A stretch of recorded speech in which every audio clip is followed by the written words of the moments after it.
Yes. Okay, now we're going to meet the larger group. Thank you for meeting some new people today. We're going to start by meeting some old people.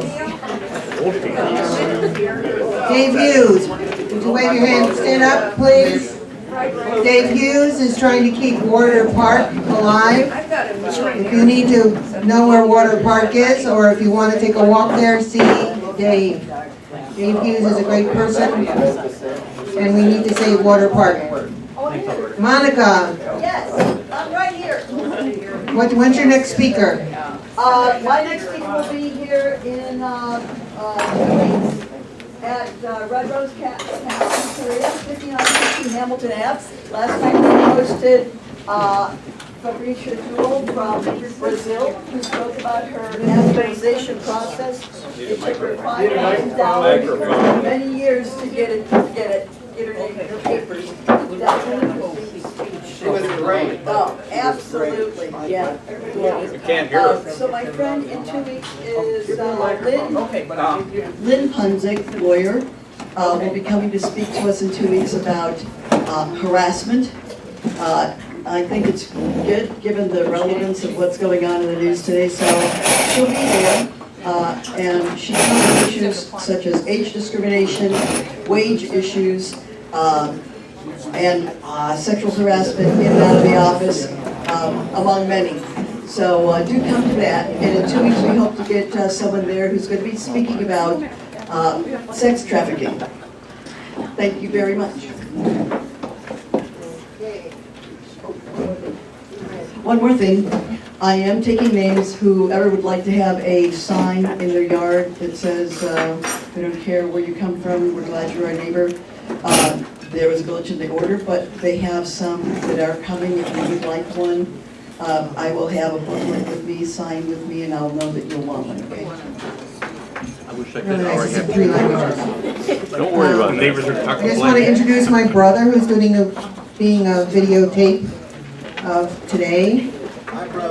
Yeah. He didn't wear his other shirt, which might have been more appropriate for today, which is, how does it go, Stanley? Just when I thought things couldn't get worse, there's another election. Did everybody hear that? Just when I thought things couldn't get worse, there was an election. Okay. Sid isn't here yet.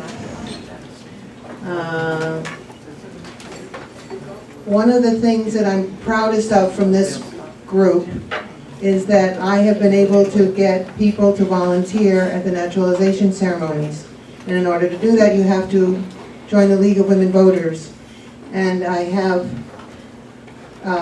signed at least 9 people up for the League of Women Voters for this. And this past Friday, there were 70 people being welcomed as citizens, and we got 63 people registered to vote. Right. And I think, let's see, John Demeron, are you here? Right there. Wasn't it a nice event?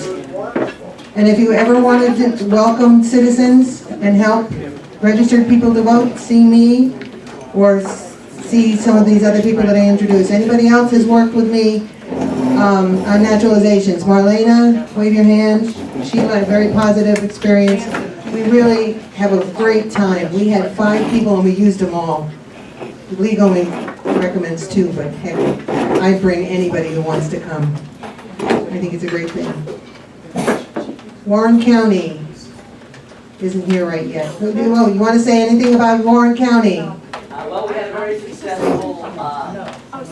very successful spring dinner this past Saturday. We had over 300 people at the Manor in Mason, and it was a huge success. So we don't know if anyone here made it, but it's a great event, and we hope to do it often in the future. We heard from David Pepper that it was larger than most others that he's been to throughout the state. So we were very pleased. That's Warren County coming on for us. Anybody else who's going to be elected? Wants to be elected? Okay, right here. Where? Oh, here. Hello, folks, and I apologize in advance. You should never hand me a microphone or a bullhorn. But my name's Matt, and with Katie Connor, we are working on what's called Marcy's Law. It is for victims of violent crimes and their rights. It's just a simple petition to put something on the ballot in November. I will keep it quick for you. If you see anybody with a clipboard, we are not selling anything. We are not talking about religion. This is just a simple issue of victims of violent crimes and their rights. We do not trust politicians to handle this. That's why we're out here. We're gathering the signatures of the people just to put something on the ballot. And that's why you don't hand me a microphone. That was okay, that was okay. Now, you have different counties, because Oh, across the state. you just have to mention what county we're from. Well, right now we have Hamilton County qualified. Right now it is a matter of qualifying the smaller counties. It's a game of inches, not miles, and small numbers. So what we really need as the folks with the clipboards are you guys to just spread the word. Make awareness out of this. Make my job easier. So that way when I approach someone that's a total stranger, they don't fear the clipboard and try and give me a Jedi mind trick saying it's okay. Can you give us an example of how victims' rights have been infringed by your current system? So if we're trying to explain it to somebody else, we'll have a good example. Not a problem. So the origin of Marcy's Law is in 1983. A gal by the name of Marcy was shot and killed by her ex-boyfriend. A few days later, the family ran into the gunman at the grocery store. Nobody told the family he had been released on bail. Now that is one instance of many on how victims' rights simply get overlooked and people slip through the cracks. It happens all the time. I'm sure if it hasn't happened to you, it's happened to somebody that you know, and it's an issue that needs to be addressed. So I apologize for taking up your time with this just particular issue. I'm sure you guys have a lot more to talk about, and I thank you in advance for your time. But bottom line is this is something that affects everybody. So that's why we're out here, and yeah, thank you for your time. I'm going to pass the microphone along. Issues, announcements, announcements.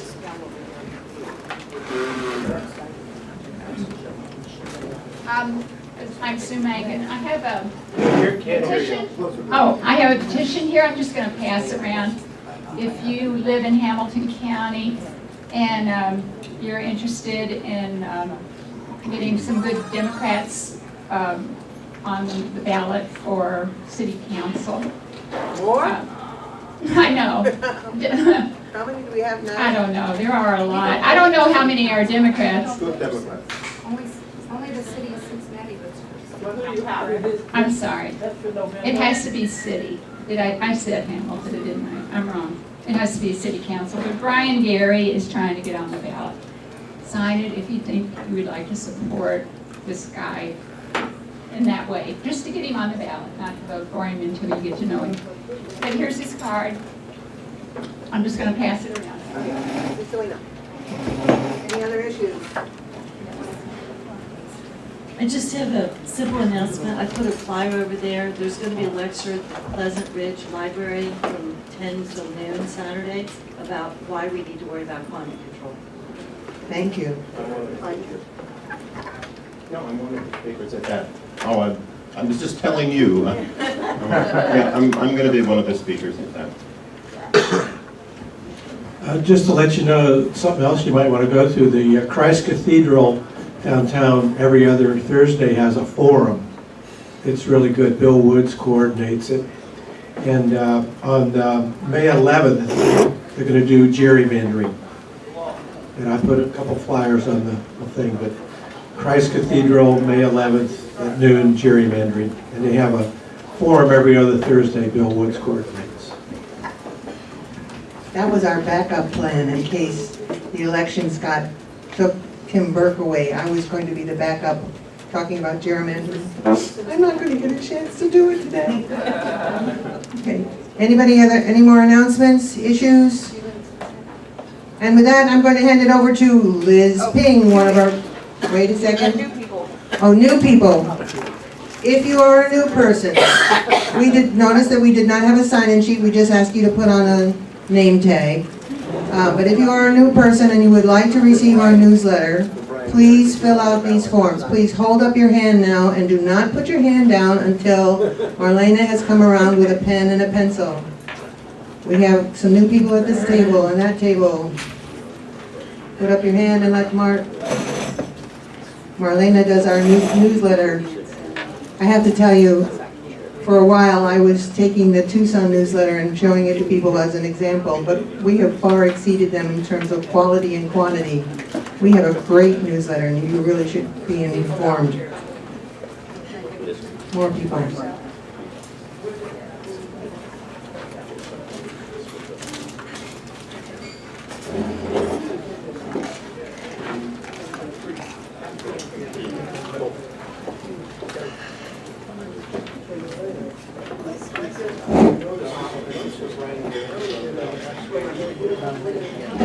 Everybody? Is there anybody here?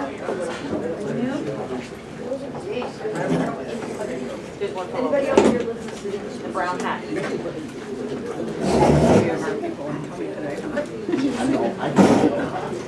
Any other new people? Raise your hand if you're a new person.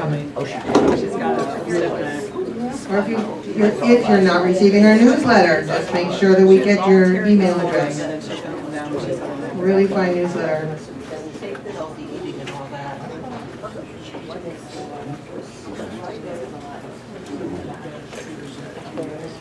And with that, I'm going to turn this over to Liz Ping, one of our co-founders.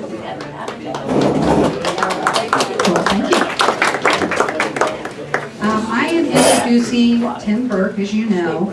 I have known Tim for well over 10 years. I'm going to say some nice things about him. I was doing a little research and I found out that when Tim Burke was 12 years old, he was smitten by presidential candidate John F. Kennedy. He knew then he would become a lawyer. He said, here was this Catholic candidate for president, and an exciting one, and the whole ask not what your country can do for you thing. He was someone who asked you to become involved as he did, and that was real motivation. And it obviously stuck with Tim. He has been very involved in the community. Of course, he has his own law practice, Manly Burke, correct? And that was established with his partner of 30 years, Robert Manley, who is passed now. I did read that he was a Republican, so you must have had some really interesting conversations in that office.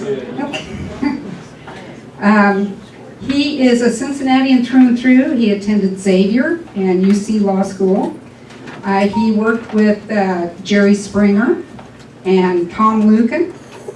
He has been asked to serve, or did serve as special counsel to the Attorney General of Ohio. We're going to get into the political stuff now.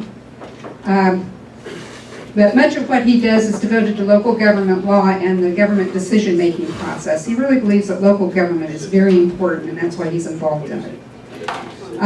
Community-wise, he was involved. He was a commissioner for the Cincinnati Park Board. He's been a trustee for the Cincinnati Zoo, and he has been an executive director of Little Miami, Inc., a nonprofit dedicated to the preservation of the Little Miami River.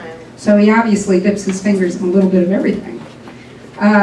He has been on the Hamilton County Board of Elections since 1993, and 20 of those years he has been chair. He has been chair of the Hamilton County Democratic Party, off and on, I believe, since 1993. And he has been president of the Democratic County Chairs Association of Ohio. So, as I said, I've known Tim for a long time. I have been in meetings where there have been, believe it or not, contentious Democrats speaking. No. Yeah. He handles them so well. He's very fair, he's very thoughtful, and I just have been privileged to know him all this time. So without further ado, I have the honor of introducing Tim Burke. Thank you, Liz, and thank you all very much. I'm incredibly impressed by what you are doing every week and the number of you can get together to talk about the critical issues of the day. What I want to do today is talk a little bit about elections and voting rights, and if we have time, a little bit about the future of the Hamilton County Democratic Party. If you followed the news yesterday, there was a lot of speculation about whether or not France, after their presidential primaries, would be able to reach their normal 80% voter turnout.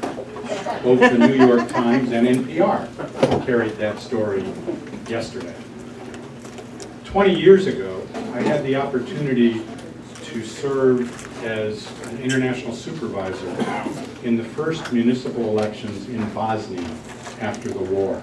There were about 1,000 of us from the United States and Europe who were each assigned to separate polling places in Bosnia, teams of Bosnians who were actually running the elections. Dave Crowley was the other person from Cincinnati who went over with me for that election. There, the voting took place on Saturday and Sunday. By late Sunday afternoon, nobody was coming because 98% of the people had already voted. In the precinct next door, only one person hadn't voted, and they sent out a search party looking for her, only to discover that she was in Italy for the weekend. If you're in Bosnia, it's not that far away to go to Italy for the weekend. Here in Cincinnati, and I'm not ignoring you, I just am using some of the terrific new material we have available at the Hamilton County Board of Elections. And I can tell you, live, today, as of this moment, 14,962 people have voted in Hamilton County today. Well, that's the next question. We have over 500,000 registered voters in Hamilton County. Does that 14,000 include the absentee? It does. That's just today's vote. There were about 2,400 who voted early as absentees. The real point here is we're going to have a significantly, by percentage, a significantly higher turnout than we had 4 years ago. But 4 years ago, our turnout in a mayoral primary, a contested mayoral primary, was 5.6%. That's frustrating and should be frustrating for all of us. We spend a lot of time fighting like hell for voting rights. And to see such a poor turnout says something when we are supposed to be the greatest democracy in the world. It's frustrating. When I was a student leader at Xavier, we were still fighting then for the rights of college students, adults at the age of 18, to vote. There was a provision on the ballot to reduce the voting age in Ohio to 19. That's when I first started working with Jerry Springer. Jerry was a young attorney in Cincinnati at the time. I was junior class president or student body president at the time. Jerry was the chair of Southwest Ohio for the effort. We carried that ballot issue in Hamilton County. It lost statewide. But within a couple of years, the United States government, Congress, passed a law that reduced the voting age across the country to 18 in federal elections only. But they also said that you states, if you want federal highway money, then you need to reduce your voting age for your state elections to 18. That's why we now have an 18-year-old voting age all over the state. We also worked in 1972 in the McGovern campaign, and I drove by the McGovern headquarters down on Vine Street just as I was coming out here today.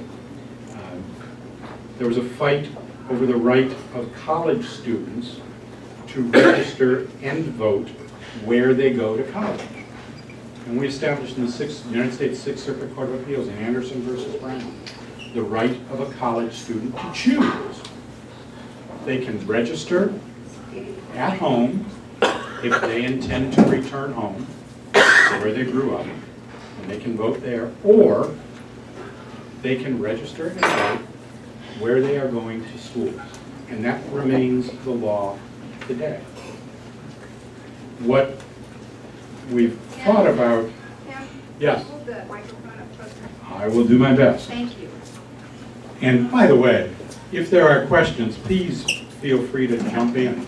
Or if I tend to do what Liz said I wouldn't do, if I say something that offends you and you want to argue, feel free to do that too. Let me talk a little bit about early voting, because we fought to protect early voting in the state of Ohio. It is a wonderful tool that for one reason or another, Republicans have tried to eliminate or reduce. It wasn't too long ago when all of the big counties in the state of Ohio had a practice of sending out an absentee ballot application to every registered voter. And when we were doing that, consistently, we saw a huge increase in early voting. And that had enormous benefits for everybody. It meant that lines on election day were shorter, because up to 40% of the people voted early, voted before election day. It helped the Board of Elections administer the election, because as we will tonight, shortly after 7:30, we can say count to our computers and we'll immediately have the results of the 2,400 or so early votes. We didn't have to worry about counting those later on election night. But the Republican Secretary of State, the Republican-controlled state legislature, declared it illegal and improper for us to send out those early vote applications. What they did do, because they were forced to do it, is we embarrassed Husted when they first took that right away and got an agreement that in presidential and gubernatorial general elections, the state of Ohio would send absentee ballot applications to every registered voter in the state of Ohio. So we still have that. We do not have that, however, in local elections.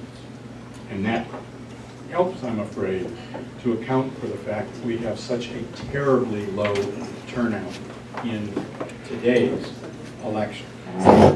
It's embarrassing. And it's not going to be a whole lot better come November. Yes, it will be significantly higher than in this primary. But if we hit 50% in November, that will be amazing. And France worries about hitting 80%. And in Bosnia, where there were still active minefields, 98% of the people show up in rural precincts to vote. And here in Cincinnati and Hamilton County, we can't produce a decent turnout in an election. That is something we should all be concerned about. And the Republicans should be equally concerned about that. Tim? Yes? Do we have any statistics on who these people are who don't vote? Well, we know because the board tracks election activity on the basis of individual voters. So we do know who votes and who doesn't vote. What I can't do is break it down for you as to where they are, because I don't know that anybody has compiled them that way. What I can tell you is that if you don't vote long enough, that's when we get into this whole issue of purging. Because both federal law and Ohio law provide that at some point you have to clean up the voter registration rolls. The fight is over how frequently you do that. Federal law provides for a fairly long period of time before someone can be purged.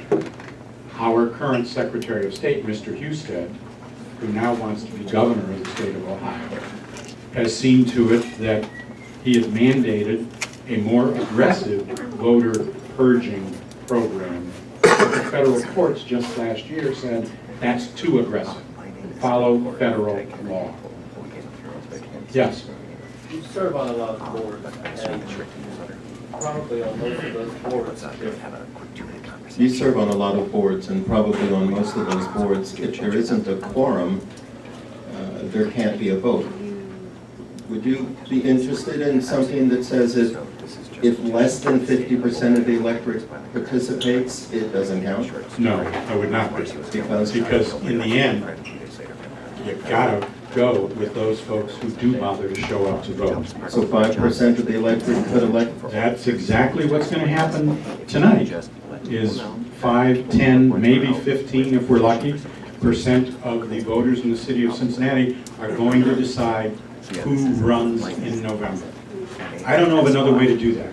You can't say a do-over because the cost of running an election is expensive and difficult to do. If you think about the massive organization that it takes to put on an election, we have some 525 precincts in Hamilton County. For every one of those, we should have at least 4 people working 13, actually it ends up being more like a 16-hour day by the time they come in the night before to set up, come in early in the morning, before 6:30 in the morning, to make sure everything is working, and then stay to close down the polling place and get material delivered. That's a massive operation. You can't decide you've got to do it over just because more than 50% didn't show up. Okay, and another question is, when George II ran for president and was elected, I think 3 days before the election, it came out that he had a drunken driving ticket citation and hadn't told his family about it.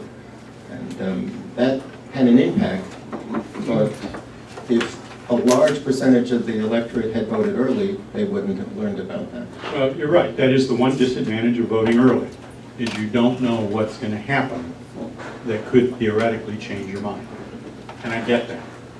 Still, I'll take the opportunity to have early voting. Yes? Okay, I don't need the mic. People will hear me, I think. I am representing Warren County in some ways because I lived there for about 12 years. But before that, I was on the North Central Committee, which was in Finneytown, and worked a lot there.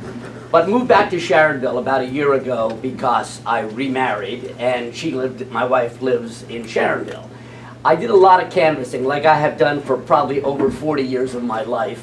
And my canvassing was in places like Sharonville, Wyoming, Paddock Hills, Winton Hills. So I saw the spectrum of people, and I spent a fair amount of time canvassing for an old guy. And what I was shocked to find out is the number of people that didn't want a sample ballot from me. And when I would question them, they would simply say, well, I vote for president. And that was the extent of their involvement. And I would try to talk to some didn't even want to talk. And I was just shocked at the number of people that didn't realize that the president or the governor or someone else needs a support team to help them. Now, I know most of the people in here are aware of this, and I don't know what the answer is, but we have to deal with the fact that people are just thinking that you elect a president and then you're finished with your civic responsibility. I can't disagree with you at all. I mean, you heard Liz say that I do an awful lot of work with local government. And I continue to believe that local government touches you perhaps more than any other level of government. That's where your school funding comes from. That's where your police and fire protection comes from.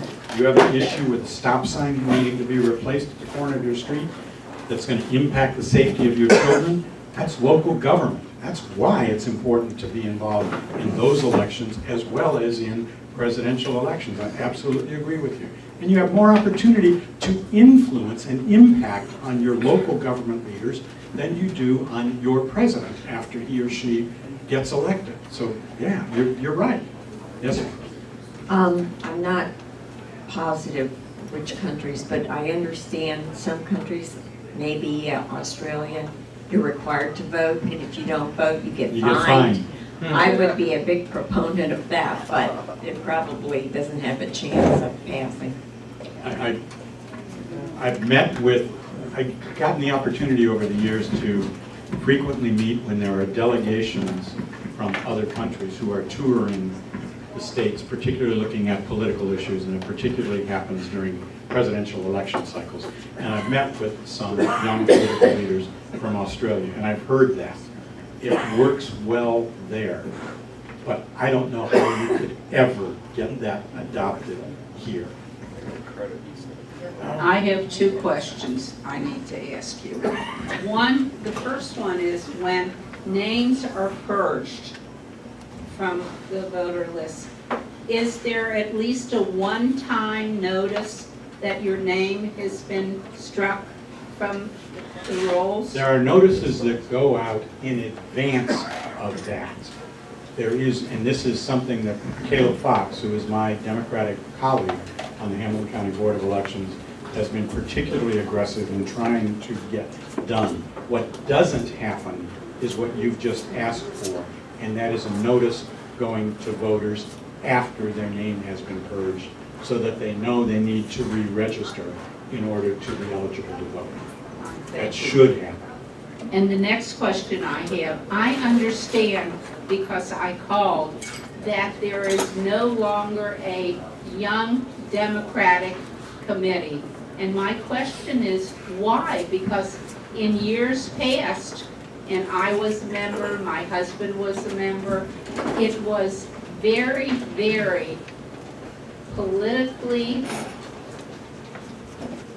active. And I think that that's what we really need to do, because if the young people don't coalesce and join us, then we've essentially lost. Okay. I don't disagree with you at all. We continue to attempt to encourage an active Young Democrats Club. We also work to encourage and utilize and work with the College Dems at Xavier that just co-sponsored with the Hamilton County Democratic Party an evening with Larry Tye, who wrote the book Bobby Kennedy, The Making of a Liberal Icon. Our campaign school on May 13th will be conducted at the University of Cincinnati with the University of Cincinnati College Dems as a co-sponsor of that. There continues to be a Young Democratic organization. Frankly, it's not as active as it should be. We need to work harder on it. I agree with you. I wonder how many people, Bill Maher's point was that they agree on these things, but they don't really feel that the Democratic Party is aggressively bringing about all those things that they want. I understand. I mean, in the last election, how many candidates ever even mentioned unions? I mean, since 1949, every there's been a war. Democratic candidate that's got any sense talks about organized labor. Now, did Hillary Clinton deliver that message as effectively as Joe Biden might have? No, frankly, she didn't, and that hurt her, unfortunately. But did Hillary Clinton have the incredibly enthusiastic and virtually universal support from union leadership? Yes, but we didn't, both through the party and through union leadership, get that message to the rank and file workers. We lost. In areas like northeastern Ohio, where that's a solid blue Democratic area, and Trump carried it because somehow we didn't get that message through to our union brothers and sisters that we need to do.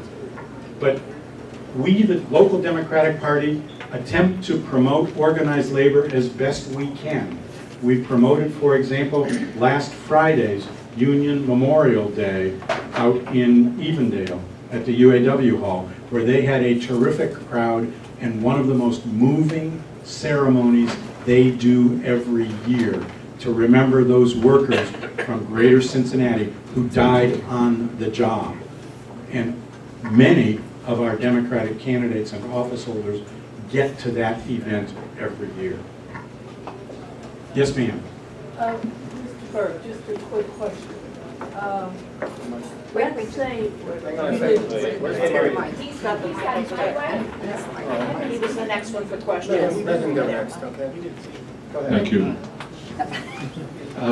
Tim, have you had a chance to review DNC's response to the Bernie Sanders supporters in the suit? Can't hear you.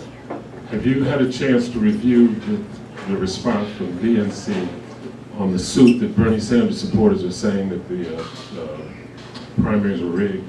I think April 28th they came out with it. Have you had a chance to review that? In all honesty, I have not. No. You might want to look at it. Okay, I appreciate that. Thank you.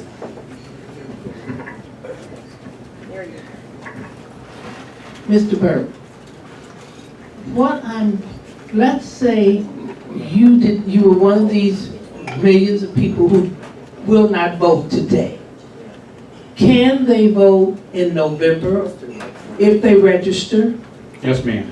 Okay, now, second, are we actively trying to there are a lot of voters out there who have been incarcerated and are out at this point where they have the right again to vote. Can we actively get to some of these young people, old people, middle-aged people, whatever, and talk to them or encourage them to register to vote so they will be available to vote in November? There is certainly an active effort to do that. One of the experiences, one of the things that David Pepper, the state chair, has been discussing is that there are organizations, charitable and religious organizations, who have a real interest in voter registration, who are in a better position to do large-scale voter registration programs than the Hamilton County Democratic Party. And here's why.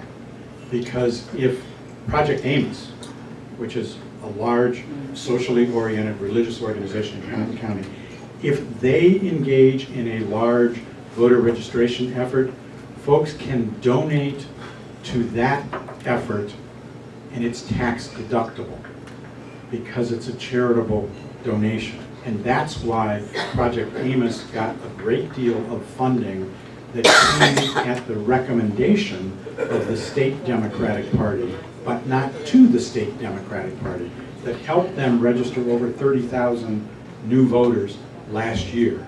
And that kind of effort we need to continue. The Ohio Justice and Policy Center has done great work in making it absolutely crystal clear that a convicted felon, once they have, who as a result of being convicted and incarcerated, loses their right to be a registered voter. Once they are released from jail, their right to be a registered voter is reestablished, and they may again register and vote in our election. Follow up. Do you by chance know how effective those organizations like Project Amos or the League of Women Voters have been in registering voters? Well, I think I just said Project Amos had a terrifically effective voter registration program last fall.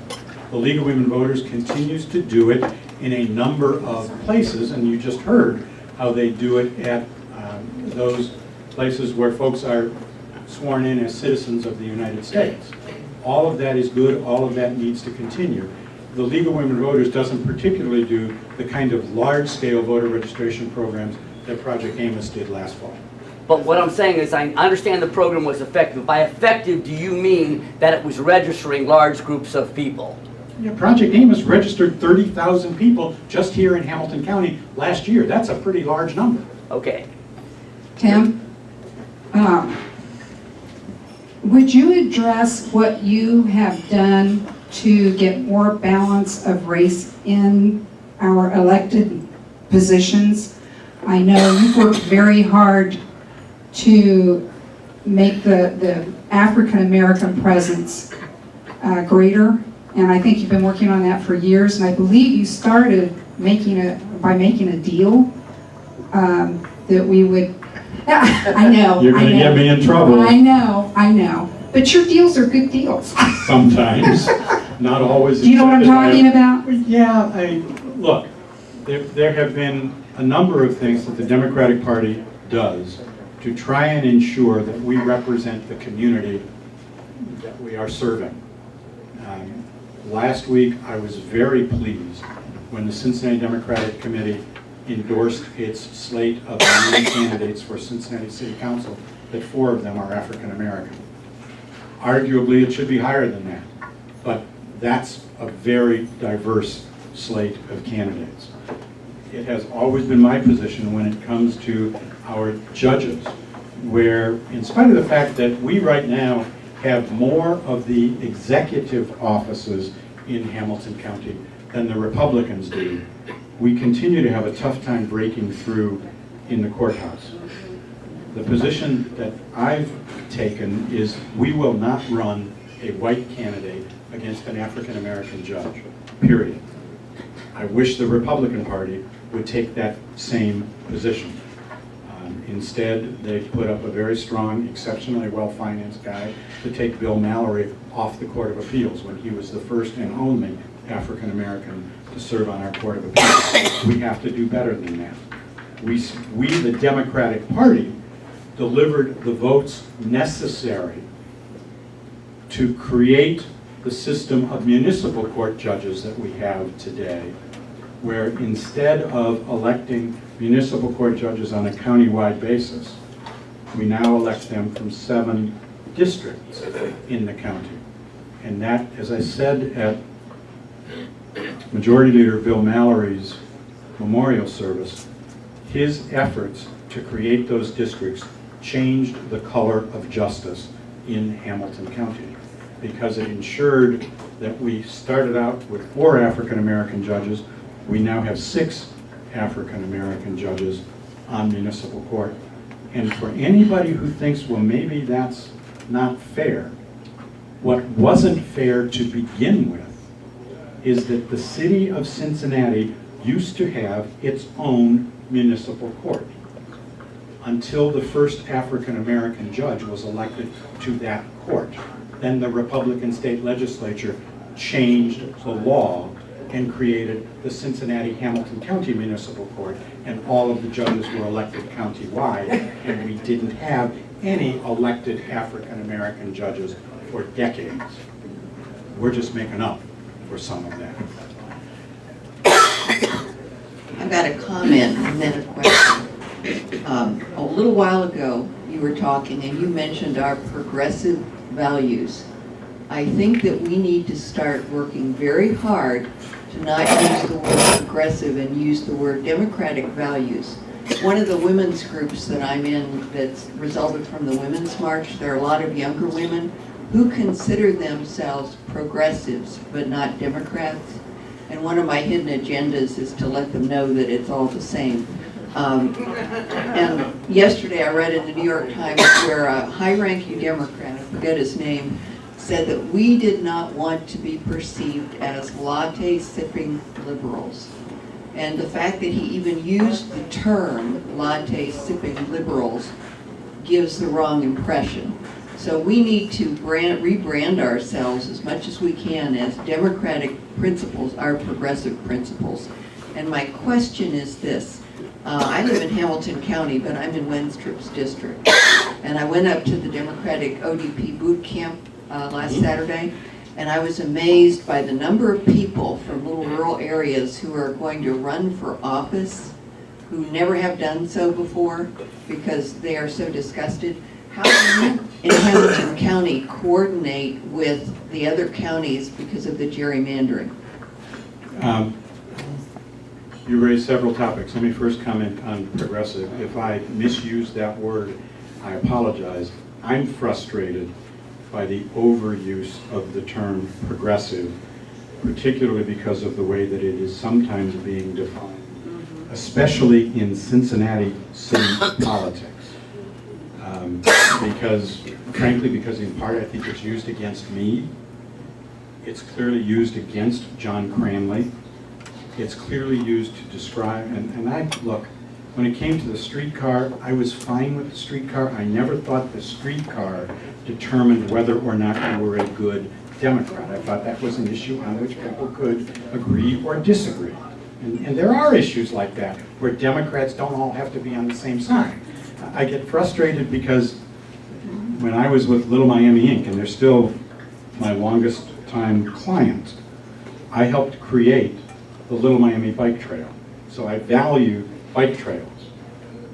I get attacked because I'm not an enthusiastic supporter of bike lanes, and therefore I can't possibly be a progressive. I mean, that's nonsense. So I hear what you are saying about that.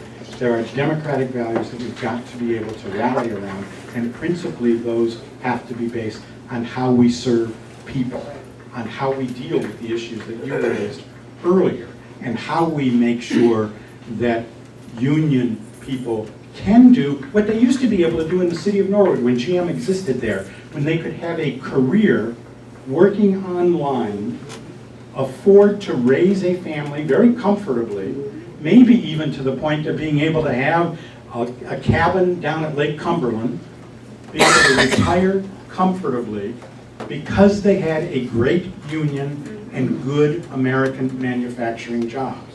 We've lost some of that, and we Democrats haven't done a good job of dealing with those kinds of issues. We have to be able to communicate on the basis of preserving Social Security and the Affordable Care Act, and there's nothing wrong with calling it Obamacare. And one of the cool things was, and some of you may have been at our Hamilton County Democratic Party spring fundraiser when we have Senator Cory Booker there, that happened to be the same day that Congress backed off of trying to repeal the Affordable Care Act. And the crowd there that night was absolutely enthusiastic because many of them had made the phone calls, had stood in front of Shabbat's office or Wenstrup's office, had been with the new Terrace Park Democratic Club. Terrace Park Democratic Club, when they marched around Rob Portman's home in protest of actions that this Congress was prepared to take. We need to be able to build on that kind of energy. In the back here. Yeah, I don't like it when the Dems endorse people before the primary. Example, Tracy Hunter. And I hope you'll kind of revisit that policy. I think it's kind of anti-democratic, I think. I understand that that is a controversial issue. And there are some clubs that adopt policies that prohibit pre-primary endorsements. We don't. I will tell you flat out, I am inconsistent on that position. There are times when I think it is the right thing to do, times when I don't think it's the right thing to do, and nobody ever agrees with me entirely on whichever one of those positions that I take. On Tracy Hunter, what people forget is that we had a process of recruiting candidates. We went through that process. We had a terrific candidate in Dan Donman, exceptionally well qualified.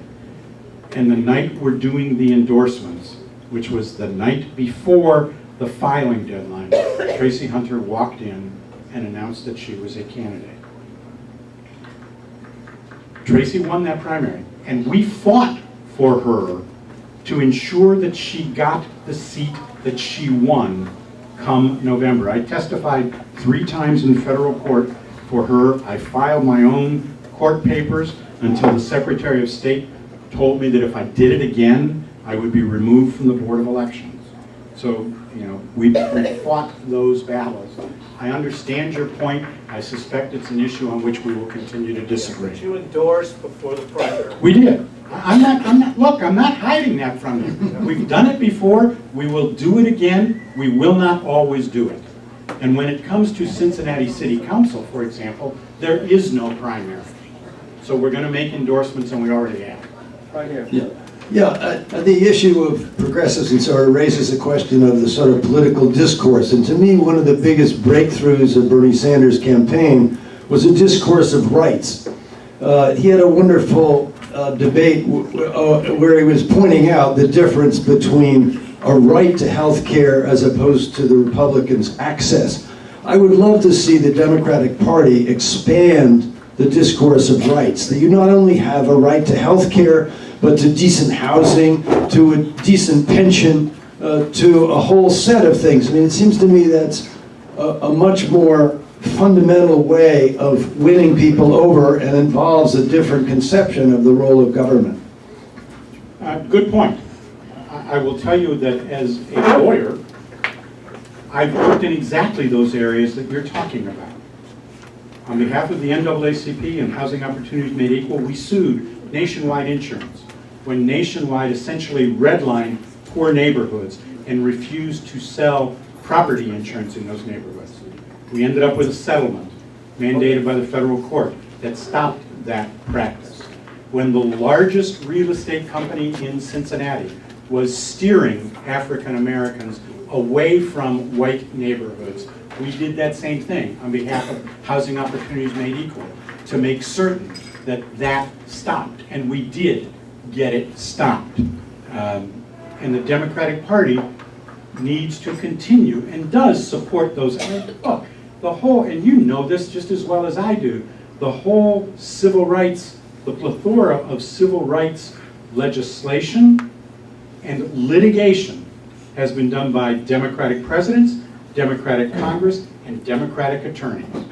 And we need to continue those efforts. I agree. Back here.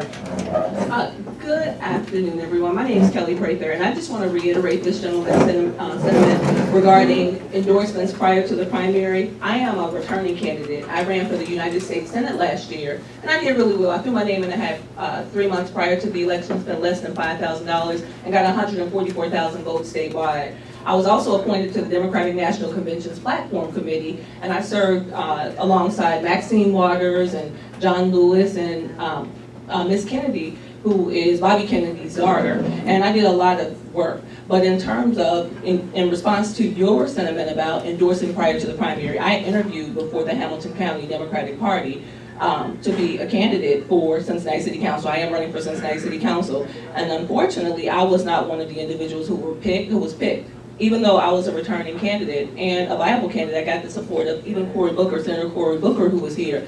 And so my concern is that the community hasn't even had an opportunity to meet the candidates. And that was, that's my concern. How do you know who you're voting for? So in terms of democracy, in democracy, we should be allowed to pick who we want to vote for. So how do you know these individuals if they're not voting? So I will have an opportunity to speak a little later, but I just wanted to reiterate the sentiment about, endorsing prior to the primary. It's not right, and it takes away from democracy. And so we all have some major concerns about that, so I appreciate you bringing that up. One more. Only one more? There's one over here, there's one here. Two more, she said. Two more, okay, two more. Oh, no, there's only one more. Oh, you want one? You're the man in the suit. What do you think about the litmus test? It could be on any number of, they're trying to nationally, there's a big argument about you can't be a Democrat and be anti-abortion. What do you think about that? A tough question, and one I kind of thought might come up today. Well, thanks. Look, I was raised Catholic. I support Roe v. Wade. Not all Catholics do. The Democratic Party has to be big enough that Catholics who do believe in the right to life can still be active Democrats. And that is what I believe. And when you look at Catholic social policy, take away that issue on the death penalty, on war, on organized labor, Catholic social policy is in conformance with democratic values. We can't all be perfect. We're not all going to agree on everything. And there has to be room for good Democrats, like a Steve Driehaus, to support right to life and still support democratic values and be a good Democrat. There was one more question up here. There you are. What's the state of gerrymandering in Ohio at this point? I know we voted for reform, gerrymandering reform, but I don't know what's going on with it. I haven't heard of anything. Two different things. We just approved a state constitutional amendment that will change the way that state legislative districts, where the state house and the state senate will be drawn after the next census. There has been no change yet in how congressional districts are drawn, because those are drawn directly by the state legislature. And what we've got right now is absolutely atrocious. Ohio is a relatively 50-50 state. And yet our 16 congressional delegations, 12 of them are Republican and only 4 of them are Democrat. And every one of them would be difficult to change the party that wins. Perhaps not impossible, and there is hope that in these very difficult districts, because of the unique set of politics that are at play right now, with the dissatisfaction with Donald Trump, with all of the grassroots energy that's out there right now, that maybe we can pull off some upsets in places like the 1st and the 2nd congressional districts. But as they are drawn today, that's going to be a real challenge to do. You're going to hear more about the effort to adopt a state constitutional amendment by getting something put on the ballot that would address how congressional districts are drawn. And hopefully something can be done about that. One more right here. I just have a question. You had mentioned about the judgeships. I think there's 3 What out do of... you know about judgeships? That was a long time ago.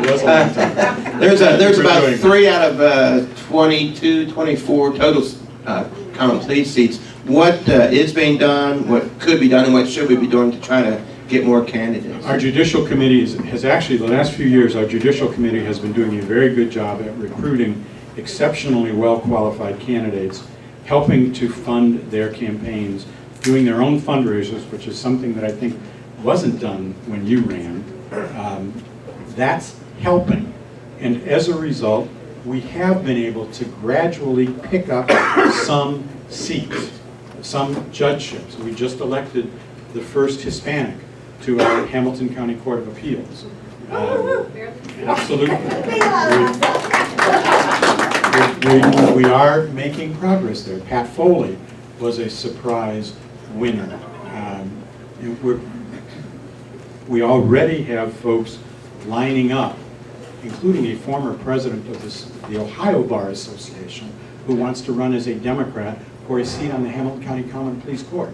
That's a highly qualified candidate, John Holscher, who we hope will be taking on either that or one of the 4 Court of Appeals seats that will be up next year. So there are some exciting I opportunities. guess I should get back on the judicial selection. You should. When are the meetings? They typically meet every last Monday of the month. But shoot me an email and I'll get you in touch with the co-chairs.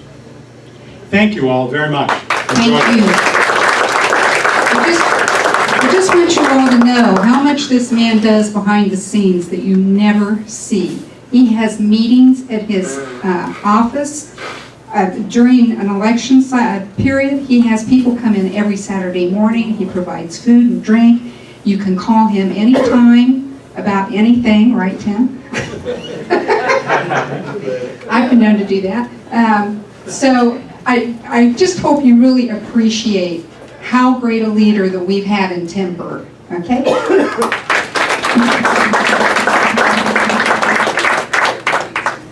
Well, thank you, Tim.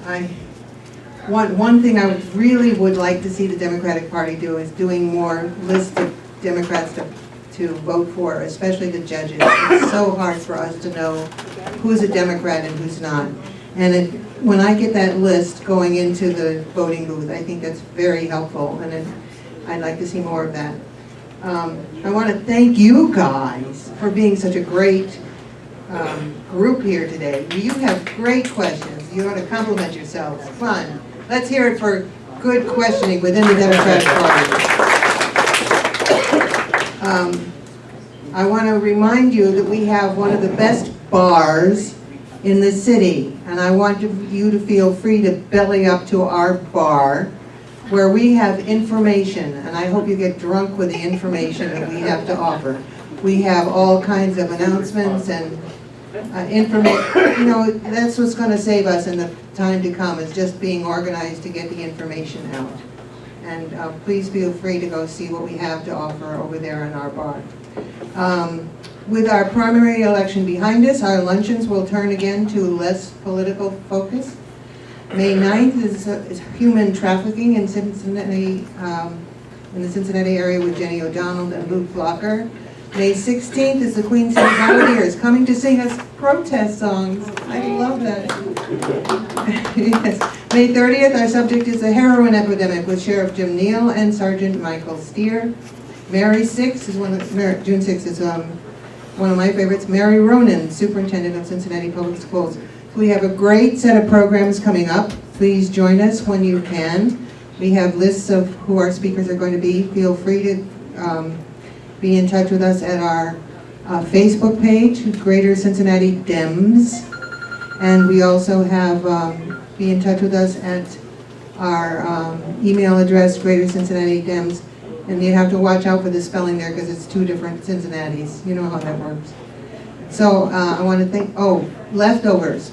We have leftovers, lots of leftovers. I want to make sure that we've introduced Kelly, who came to introduce herself, but got here a little late, so she missed the beginning of the meeting. Come again and introduce yourself at the beginning of the meeting. Okay. We really want to encourage candidates to come here and introduce themselves to our group.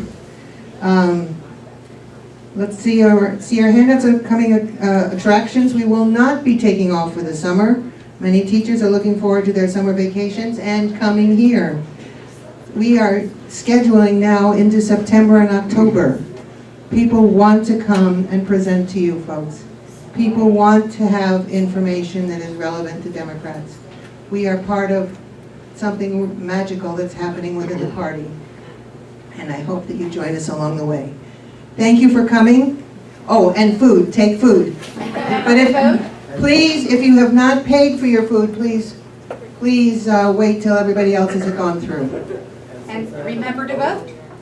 Is anybody here not voted yet, want to admit that you haven't voted yet and you're going to? Does everybody know that the new Board of Elections, well, wherever you go or go to the Board of Elections, 4700 Smith Road in Norwood. Have a nice week. Join us again soon. Here watched Bill Maher last night. He interviewed Elizabeth Warren, and she pointed out that something like 70% of the population fundamentally agree on a whole array of progressive issues, whether it's health care or Social Security or so forth. And, Bill Maher put it, but nobody really, those same people don't vote for Democrats and in many cases don't bother to vote for Republicans. That is, I think one of the fundamental problems is that neither of the party really seems to stand for anything that the majority of people can really get behind and are excited about. Except you just cited several things that the majority of people want. Yeah, but and why